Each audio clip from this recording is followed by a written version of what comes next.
Hi, comrade. Welcome to our podcast series. These episodes feature the best of Lab-Left, an international forum organized by Szikra Movement in collaboration with Rosa Luxemburg Foundation.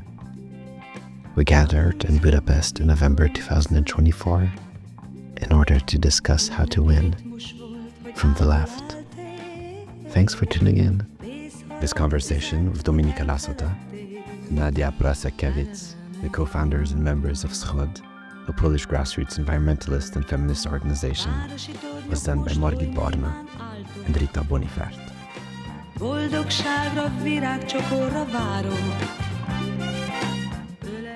Hello everyone. So we are sitting here with the Wscho, a youth-led movement from Poland, and two activists from this movement, Domi and Nadia. This is a youth-led movement that mobilizes for social justice. And could you please tell us a bit more about yourself and this organization and your main fields of action? Hi everyone, my name is Domi, and I'm one of the people who have been with Wscho from the very beginning, from its first days, and basically the backstory is that we were just a group of climate activists, friends. We were mostly, belonging to Fridays for Future, so the youth climate movement. And for many years, we were organizing for climate justice in Poland. But then when in 2022 in February, when the Russian invasion broke out in Ukraine, we felt that it was slightly absurd to be fighting for like a livable future if like right now in the very moment bombs were falling on the houses of our Ukrainian friends. And so we figured out that as climate activists, since we knew so much about, the rotten politics and the fossil fuel deals and how it all just, destroys our lives and our safety, we tried to find a connection between the climate and the war in Ukraine, and we found it. And that was, the fossil fuel deals that Putin was basically using to finance the invasion, because fossil fuels are basically the main source of money for Russia. And obviously fossil fuel deals and our dependence on it, leads us to the climate catastrophe. And so we found the link and started campaigning for the full embargo on Russian fossil fuels. And, after months of doing this work, of organizing protest actions and confrontations of politicians, there started to, assemble a community of people who, were also seeing this new wave of activism that links different crises together. And that's how Wschód came to life. And Wschód in Polish means both the sunrise and the east.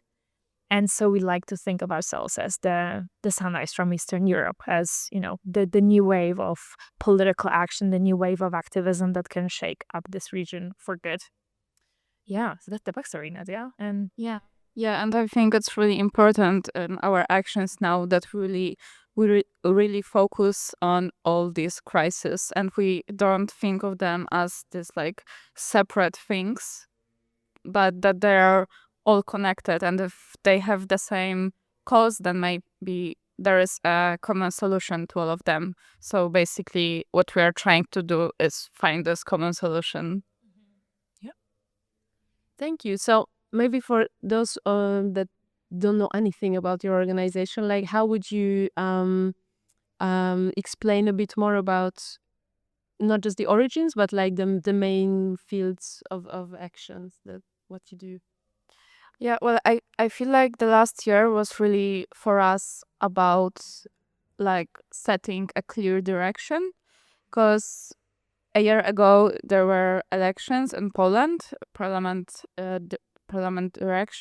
elections, and we actually pushed back the right-wing government from the parliament. Like, they're no longer the government, right? So, but we weren't prepared for this new government to be like probably as shitty as the old one. So what we are trying to do right now is find a way to really change the narrative. So it's not only about changing the aesthetics that like, well, before we were all sad and now there's this new government and we are all smiling, but to make it about real changes. So we're just trying to draw this picture of our future. And I would add to that, if I were to describe Wscho to a complete stranger, I would say that we are an initiative that gathers like courageous people that want to transform our country so that everybody finally has access to safe and decent living. That would, for me, that's what Wscho is about. And we face different crises as a society, and so as a movement we try to mobilize people to fight for the solutions to these crises. And if that means confronting some boomer politician, we're gonna do that. If that means organizing a demonstration to call for, I don't know, like the taxing the rich, we're gonna do that. If that means just going from a town to town to organize gatherings for women to talk about how we are neglected by politics, we're gonna do that. So we are a very, I would say, like, diverse movement, a very vibrant, innovative one. And yeah, we're just trying to win the Poland that we think we deserve. Yeah, because like one more thing I think is important is that we are not afraid of facing people in power, because we know that actually we are the ones with power, because they wouldn't be the government right now if we didn't vote for them. So they got the votes, so now they have to deliver. And what brought you, like on a personal level, to political activism? Did you have any inspiration that was significant in this journey? Well, for me, I really think, like, when the former government gained power, I was like 10 years old. So I don't really have like so much conscious memories from the time before. And when I was like becoming a teenager, I was really interested in how everything works. And I feel like the first topic for me was like, I was a good student, but also I saw that the education system is not really great. So I would discuss it in school, actually, with my teachers. And for me, in the beginning, I'm from a small town, so there wasn't so many opportunities to organize in a community. So I was just doing these presentations for my class about like queer history, and like I actually done a whole like sex ed lesson for my biology, because I wanted to do this presentation about oh my god, co chcesz powiedzieć? Zapomniałam. Ta choroba taka, Jezu, HIV? Nie, co? Że z tymi, co się te, co są w środku macicy tkanki, że się endometrioza. Oh, yeah. I wanted to do a presentation about endometriosis, and she was like, yeah, well, you can do that, but then like talk about the contraception and the other diseases and the like whole female like body, so it was really, so I was doing these things. And then there was the 2020 year, and the ban on abortion happened, that like even stricter than it was before. So it was time when I went to my first protests.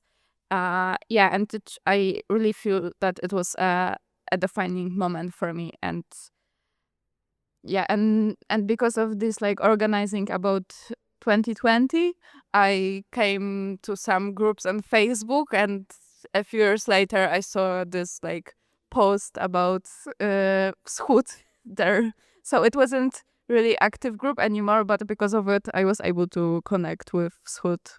I didn't know that story before, but that's amazing. For me, it wasn't women's rights that brought me into activism. It was the climate. And I was, lucky to be a teenager in the time of this incredible, massive mobilization of young people for climate. Greta, Fridays for Future, and all that story. But when that was happening, I was a big nerd. And I've been very shy and very nerdy my whole life. So when I was in high school and that was happening, I was like, this is incredible. This is so inspirational. But like, that is definitely not for introverts like me. So I'm just going to read my books, learn as much as I can, and then maybe find a way to be, useful and helpful to that movement in the future. But then when I finished high school, the pandemic broke out, and I felt like, that was the time where the Polish government was just, they were very lost with the pandemic, and they were very much, putting all other policies, including the climate action, to the side even more than they did before. And so I realized that, okay, I'm done with high school. Maybe now I should just put aside my nerdy side for a minute and then just, try this activism out. And so I texted a local group in my hometown in the north of Poland, whether they have any opportunities for me to get involved. And they said, just come to this town square for a protest. And so I was so hyped up for it, but also very stressed because that was the first thing. And what I did was I prepared this gigantic poster with 10 reasons why climate is being destroyed and what can we do. I channeled my nerdy side very well into it, and I got to this protest and there was 5 people. So I was like, oh my god, okay, well, that's interesting. And looking back, it was so awkward and so small and so cringy, but for some reason, for me, that was the first moment where I felt so empowered and so I don't know, I felt like this new world is opening up to me, this new world of, speaking about what I dream of, what I need, what frustrates me. And I just, from that little action, I just, I got, completely just swallowed by the movement. And I would do another action, another protest, and I would try to meet everyone in the movement because I was so excited, and I stayed ever since. And I was organizing with a youth climate strike for a few years until the war in Ukraine, where the switch to something more happened. Okay, and then let's get to the point when you talk about your political work and political activism in the current Polish political environment. What do you do so successfully? Mm-hmm. Oh my God! Well, we deal with many things. I think one of the campaigns that I am the proudest of is our work around last year's election. Because for those who don't know the context, in Poland we've had a very, very bad anti-democratic right-wing government for 8 years, and they were attacking all sorts of communities, from women, queer people, migrants, just anything you can think of. And they really felt unremovable. It felt like it's impossible to just end this nightmare that they were bringing into our politics. But with us, since Wschód came to life in the face of such a horror as the Russian invasion, we felt like, okay, if we were able to meet the moment of the invasion, how about we rise up to the occasion of these elections? And for these few months, we're gonna do everything we possibly can to just try to get them out of power. And so we did that, and we focused especially on women, on young people, because we knew that these were the drivers of those huge women's strikes just a few years before, and that these were our people, that these were the people that were as, angry, as hopeless, as, terrified as we were. And so we decided that, let's just give it a go and let's try to somehow, mobilize all of us to get the bastards out. And we did all sorts of crazy things. Like we organized a big dance party outside of the parliament, a silent disco. We would visit the parliament and like confront politicians at the corridors. We would, just show up to the rallies of the opposition candidates, of the governmental candidates, and we would basically, try many ways to, to shake up politics. And yeah, it was it was incredible. And yeah, Nadia, how would you say this period was for us? Yeah, well, I think what we were trying to do with this campaign was just make it about us, make it about young people, about women, make the politicians who didn't really want to give us any solutions, make them give us the solutions, and sometimes just make them seem stupid because they don't expect young people, young women to ask them so tough questions, So we would just be everywhere. Like we have people all over the country, so whenever there would be like a meeting of like the opposition or like the people from the government, we would be there, we would ask the tough questions. Sometimes there were like really ridiculous situations with like when our friend from the movement tried to confront the previous prime minister. There wasn't any space to ask questions, but there was a time to make selfies. So he just went to he pretended that he's going to have a selfie with the prime minister, but he just turned off the recording and asked the question and lasted like 10 seconds. But like no answer is also an answer. So we just make a big noise about this.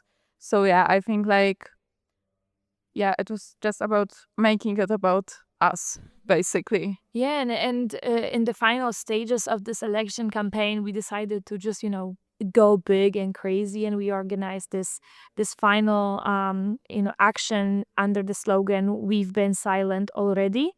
And we collaborated with one of a video artist in Poland, with whom we did this video election spots, featuring different crises that many marginalized communities face in Poland. And in the background of that video, you can hear like the insane, assaulting quotes that Polish politicians, especially the right wingers, would just throw out there into the public discourse.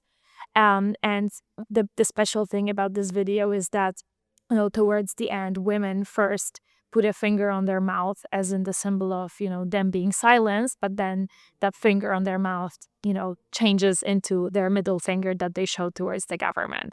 And that absolutely destroyed the system. Like it went super viral, and we would go, with a bunch of our activists, we would go from a city to town to hold these gatherings of anyone really who wanted to just come, and it just moved so many people, and it brought them together, and we were able to create that community, which then later on the election day went to these polls, and in this hopeful or enraged vibe just voted them out and opened the doors for change to happen in our country. Obviously, a year later, we are in a situation where the new guys, the better ones, turned out to be as slow or as ignorant of the need for change in our country as the previous government.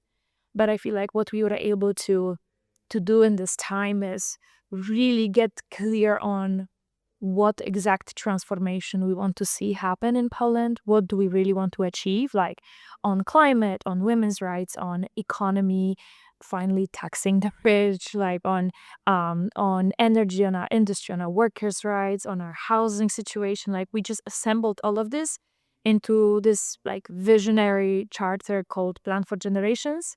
And from the beginning of next year of 2025, where we will also have presidential elections, we want to finally, be back in full force out there in Poland. And we want to, make that year the year where the big transformation finally kicks off in Poland.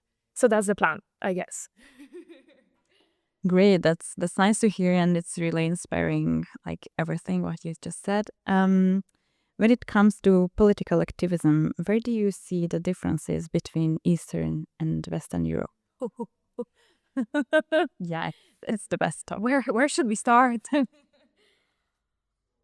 Well, I think you should think you have more experience. Oh my God. Well, it's hard to pick the difference, because there is many. I think in the years of our work, we realized that doing activism in Eastern Europe is a whole different thing compared to Western Europe. And, very often we would get, all sorts of advice from organizers, from experts, from, abroad. And very often they just really wouldn't grasp the challenges that we have in here. And for example, in Western Europe, where people already have, many people, not all of them, but many people already have access to like decent living. They can talk about climate and freedom and democracy and all of these like abstract things often. And in Poland, people are focused on the daily struggles that they face. They are scared about the end of the day or the end of the month more than they are scared of the end of the world, And that is something that we, first of all, need to accept and understand. Why, like, where do these people come from? Like, why are they feeling this way? And then how our movement should meet these people where they are at. Like, if we are to win climate justice or social justice, like, we need to show our people like what opportunities it presents to them. And that was for me the big learning, that like we obviously, we hear all of those stories of successful movements from the US, from the UK, where they won Green New Deal and da-da-da. Obviously, like, we're at a different stage in Poland, but I feel like our region can not only, figure out new ways of doing activism, and not only can it deliver like the right support and that justice and that decency to our people, but I also feel like our region can actually teach so much to especially to Western Europe, like focusing on economic rights and that decency, focusing on basic security, but also showing like resilience. Like, we are a region that has such massive post-Soviet history, and so many post-Soviet like challenges, but those challenges also taught us a very special approach to life and to activism. We as Poland, we have a massive history of being colonized. We have a massive history of just being indoctrinated and so on. But also we have a massive histories of uprisings, of revolutions, of workers like rising up and just like abolishing the most brutal systems out there. And I think I feel like I was at the beginning very much like obsessed with everything else beyond my nation, and right now I know like that the best answers actually lay within us, and that's what I think the biggest difference is. Yeah, because what I think is like important is that people from all Eastern Europe, but like from Poland, they see the climate change happening around them, but oftentimes they just can't name it, and there are all these politicians who point them in the wrong directions, and they say, well, the problem are migrants, or the problem are like queer people, or the problem is so and so. And I think, well, what we are trying to do is show that the climate policies is not about taking away from them, but it's about building a better world, about like just deconstructing the rotten power systems and building it all up. Mm-hmm. And I would ask to what you're saying, Nadia, is that like for like it's a thing in Poland that many of our like family members and like many of our ancestors and we as well, I feel like we've been forced into this mentality of like thinking that we are the backward region, you know, like we are the ones behind the whole developed world, that we are the margin. But actually, like, I feel like what we are trying to do with Wscho is to actually like, okay, if you tell us that we are the margin and if you tell us that we are behind because we have such a difficult history, well, let me show you our power and let me show you how we, the margin, can actually be the source of an insane transformation, not only for Poland, but for Europe and beyond. And I think that sense of reclaiming your power against all odds and in the face of the most, you know, horrific regimes, horrific tragedies and atrocities, like that's what we're trying to do. And I think like our name, like, yeah, so it's like sunrise, but that's also east, because we're not necessarily try to mimic what is happening on the west. We know that our context is different, so the solutions are also gonna be different. Yeah. Thank you very much. If you are feeling finished, then thank you very much for your inspiring input, and we wish you a very successful